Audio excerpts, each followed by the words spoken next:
Vous aimez vos enfants, ça c'est sûr, mais est-ce que vos enfants se sentent aimés? Aujourd'hui, j'avais envie de parler d'un truc que j'ai lu dans un livre. Donc, le livre en question, c'est celui-là. Ça s'appelle Le grand livre de la kinésiologie spéciale enfant, de l'auteur de la kinésiologue Audrey May. Et bon, c'est un très bon livre, mais je ne vais pas rentrer dans le contenu du livre. Ce dont je voulais parler, c'est d'un truc que j'ai lu justement dans ce livre. En fait, l'auteur dit à un moment que la plupart des enfants qu'elle reçoit en consultation ne se sentent pas aimés. Et ce truc, ça m'a vraiment frappée, parce que je me suis dit quand même, les parents qui emmènent leur enfant chez un kinésiologue, je ne sais pas combien elle prend, mais on peut imaginer, voilà, une séance, ça coûte peut-être 60-70 euros. Et donc les parents qui amènent leurs enfants voir un kinésiologue, c'est des parents qui aiment leurs enfants, c'est obligé. Et elle dit pas quelques enfants que je reçois ne se sentent pas aimés, elle dit vraiment la plupart des enfants. Et j'ai trouvé ça complètement dingue, quoi. Comment, d'où vient ce décalage entre d'un côté des parents qui aiment leurs enfants et des enfants qui ne se sentent pas aimés? Et moi, en tant que maman, je me suis dit, mais ça se trouve, mes enfants, ils se sentent pas aimés. Donc après, je pourrais leur poser la question, mais à mon avis, ils vont me dire, mais oui, bien sûr, on se sent aimé, maman, tu nous offres des cadeaux, tu nous emmènes au cinéma, tu nous dis que tu nous aimes. Voilà, ça se joue en fait à un niveau plus inconscient.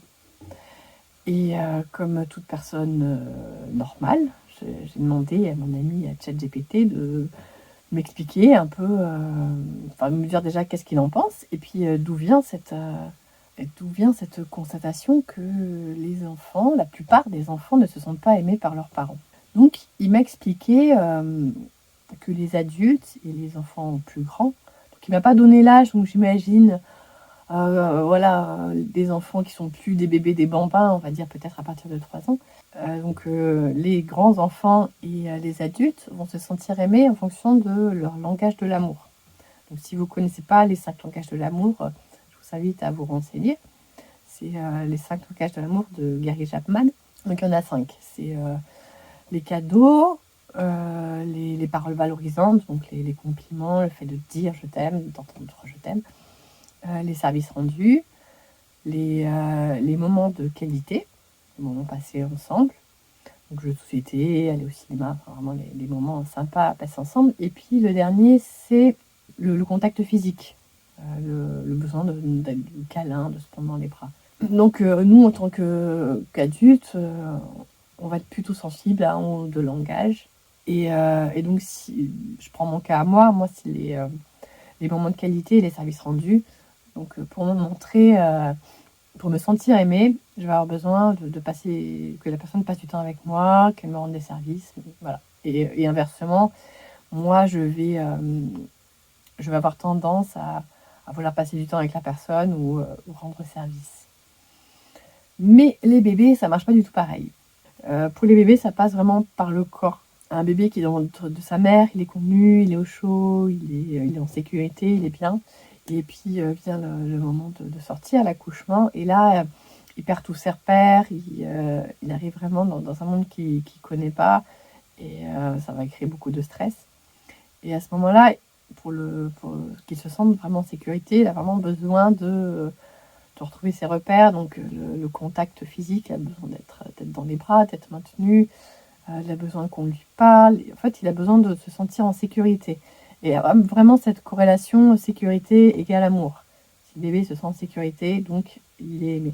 Et donc pour qu'un bébé se sente aimé, il faut vraiment qu'il soit, peut-être pas tout le temps, mais la plupart du temps vraiment en contact avec son parent ou quelqu'un qui s'en occupe, mais vraiment dans les bras, porté.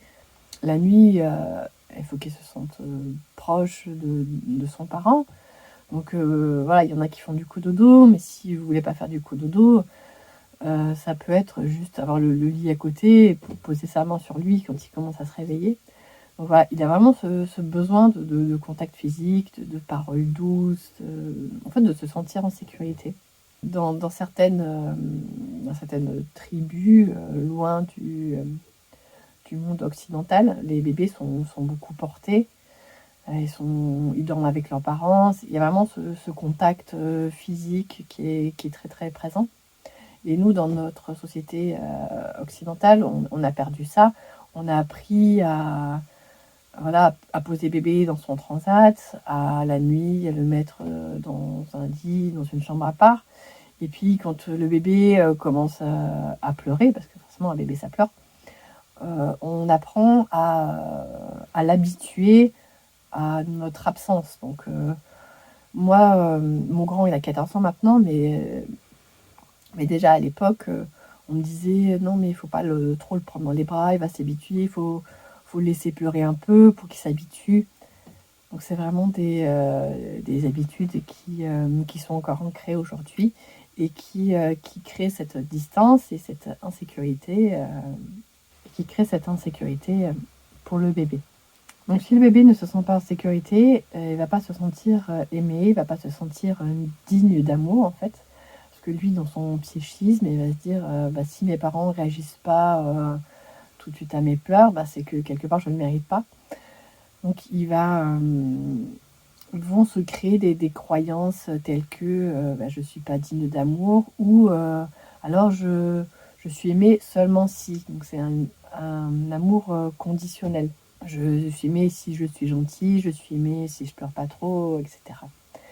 Et le problème, c'est que ces croyances, elles s'installent dans la petite enfance et elles durent dans le temps. Et ensuite en tant qu'adulte, on va vivre avec ces croyances toujours de je suis pas digne d'amour ou alors je suis aimée qu'à condition de. Et ça peut avoir des répercussions dans nos relations amicales, dans nos relations familiales, et puis dans nos relations amoureuses, où quelque part on peut tomber dans des relations toxiques, où la personne ne va pas nous respecter, la personne ne va pas nous aimer tel qu'on est, et on va se dire oui, mais c'est normal quelque part qu'elle m'aime pas parce que je suis pas assez bien, je suis pas assez gentille, que sais-je. Donc j'espère que j'étais assez présente pour mes enfants et qu'il n'y aura pas ce genre de répercussions, sinon je vais être obligée de leur payer une psychothérapie. Et voilà, je serais curieuse de savoir, vous, qu'est-ce que vous pensez de tout ça, quelles sont vos croyances aujourd'hui sur vous, votre valeur. Est-ce que vous vous sentez aimé, digne d'amour? Et si vous avez des enfants, quelles croyances vous voudriez qu'ils ancrent pour leur vie future?